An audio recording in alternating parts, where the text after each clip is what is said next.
The New England Patriots are laying 3. The total's 59, 58.5 in a couple of books.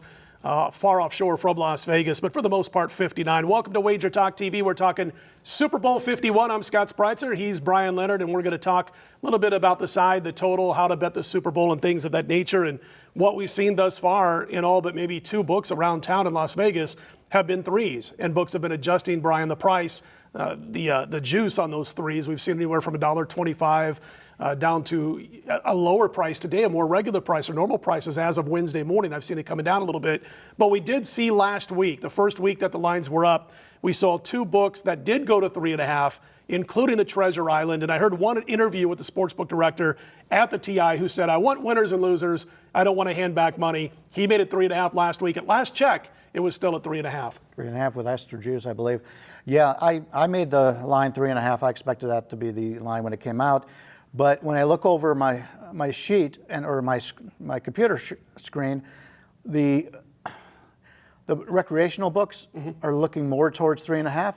But Pinnacle right now, they're giving you plus money to lay the 3, and Matchbook is giving you plus money to lay the 3, which tells and those are the 2 when you're not living in the United States that you can bet there, and most of the big bets coming in there that they expected to go lower, which is kind of surprising to me. I thought, and keep in mind, the general public hasn't got here yet, sure, especially here in Vegas.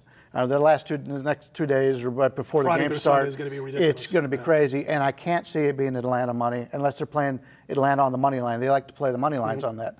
So I think that's what we're going to look at this point. So if you're betting the money line and you want the Atlanta Falcons and they're plus $1.35 right now, you get it before Friday. I get it before Friday, and on the other side, we've seen this all the time in the Super Bowl. The favorite gets a much better line on the money line. Sure. And so you can get there, and you might get the 135 lane, 135 on Patriots there. So we'll see. But yeah, I thought the line was a little bit cheap. I expected it to be 3.5. I'm surprised that the total is staying where it is right now. It's I didn't see any 59.5s. I looked at about 15 books before I came down to the studio, and we're doing this on Wednesday afternoon. I didn't see anything above 59. I saw a couple of 58.5s.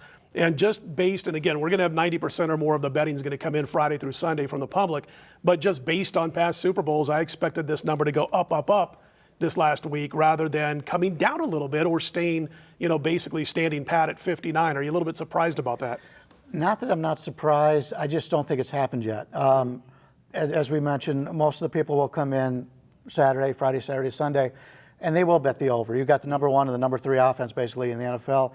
The defenses are decent, average or so. So I could see that happening. Plus, this has been the year of the favorites in the overall season long.